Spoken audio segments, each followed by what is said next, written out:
शून्य से शिखर तक एक संघर्ष की दास्तां। एक छोटे से गांव के कोने में एक पुराना घर था जहां रोहन अपने बीमार बाप और छोटी बहन के साथ रहता था। रोहन के पास पहनने को ढंग के कपड़े नहीं थे और पैरों में टूटी हुई चप्पल, लेकिन उसकी आंखों में एक अजीब सी चमक थी, एक ऐसा सपना जो उसके हालत से कहीं बड़ा था। वो शहर जाकर एक बड़ा आदमी बनना चाहता था ताकि अपने परिवार को यूएस गरीबी से निकाल सके, जहां 2 वक्त की रोटी भी नसीब नहीं होती थी।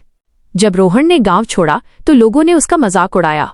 किसी ने कहा, अरे शहर जाकर बिखरी बनेगा, तो किसी ने कहा, औकात से बड़े सपने देखने वालों का अंजाम बुरा होता है। रोहन ने सब सुना पर कुछ बोला नहीं। उसने अपने गुस्से को एक ताकत बनाया और शहर की ट्रेन पकड़ ली। शहर पहुंचते ही उस असलियत का पता चला। वहां की ऊंची इमारतें और तेज रफ्तार जिंदगी ने यूं डरा दिया। उसके पास रहने का ठिकाना नहीं था तो उसने रेलवे स्टेशन के प्लेटफॉर्म को ही अपना घर बना लिया। दिन भर वो नौकरी की तलाश में भटकता और रात को भूखे पेट सो जाता। एक दिन उसे एक छोटी सी फैक्ट्री में साफ सफाई का काम मिला।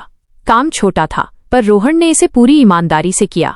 वो सबसे पहले आता और सबसे बाद में जाता। उसने वहां की मशीनों को चलते हुए देखना शुरू किया और उनके बारे में सीखने लगा।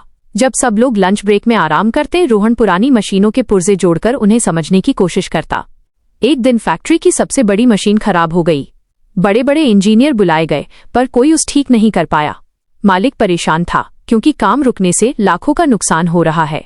तब रोहन ने हिम्मत की और मालिक के पास जाकर कहा, साहब क्या मैं एक बार कोशिश कर सकता हूँ? मालिक ने गुस्से में कहा, पागल है क्या? बड़े इंजीनियर नहीं कर पाए और तू एक सफाई वाला करेगा? लेकिन जब कोई रास्ता नहीं बचा तो मालिक ने उस मौका दिया। रोहन ने पूरे 3 घंटे तक यूएस मशीन के साथ जादोजेहाद की। उसके हाथ काले तेल में डूबे द पसीना बह रहा था पर ध्यान सिर्फ एक ही जगह था। और अचानक मशीन घर घर करके चल पड़ी। पूरी फैक्ट्री में तालियां बजने लगीं। मालिक ने खुश होकर उस वहां का टेक्नीशियन बना दिया। ये रोहन की पहली छोटी जीत थी पर उसका सपना वहां रुकने का नहीं था। धीरे धीरे उसने अपनी बचत से एक पुरानी मशीन खरीदी और रात को अपने कमरे में खुद का काम शुरू किया। वो इतना थक जाता था कि कभी कभी खड़े खड़े सो जाता, पर उसके दिमाग में हमेशा अपने बाप का वो चेहरा रहता जो दवाई के लिए तड़पता था। उसने दिन का सुकून और रात की नींद त्याग दी। 3 साल तक उसने न कोई त्योहार मनाया, न कोई नया कपड़ा खरीदा। एक वक्त ऐसा आया जब उसकी बनाई हुई चीजें मार्केट में पसंद की जाने लगीं। उसने अपनी खुद की एक छोटी सी फैक्ट्री डाली, पर किस्मत ने फिर इम्तिहान लिया। एक रात फैक्ट्री में शॉर्ट सर्किट से आग लग गई और सब कुछ राख हो गया। रोहन सड़क पर ए गया। सब कुछ खत्म हो चुका था। उसके दोस्तों ने कहा, ए फ्लैट हार मान ले, किस्मत तेरे साथ नहीं है। रोहन ने राख के ढेर को देखा और कहा, आग ने सिर्फ मेरी फैक्ट्री जलाई है, मेरा हौसला नहीं। जब तक मैं जिंदा हूँ मैं फिर से खड़ा हो सकता हूँ। उसने फिर से 0 से शुरुआत की। इस बार उसके पास अनुभव था। उसने पहले से भी दुगनी मेहनत की। लोग ह्यूज पागल कहते द, पर वो पागलपन ही उसकी ताकत थी। 5 साल बीत गए। वही गांव के लोग जो उसका मजाक उड़ाते द, आज हैरान द। रोहन अब उसी शहर का सबसे बड़ा बिजनेस टाइकून बन चुका था। वो अपने गांव वापस गया, लेकिन इस बार किसी टूटी चप्पल में नहीं, बल्कि एक लंबी चमचमाती गाड़ी में।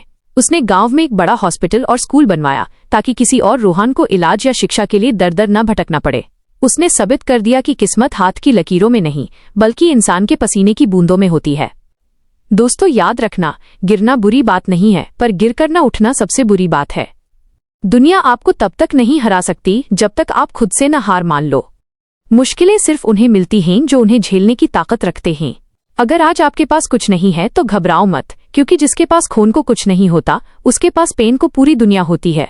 उठो, मेहनत करो और तब तक मत रुको जब तक तुम्हारी कामयाबी तुम्हारे दुश्मनों को जवाब दे दे। क्या आप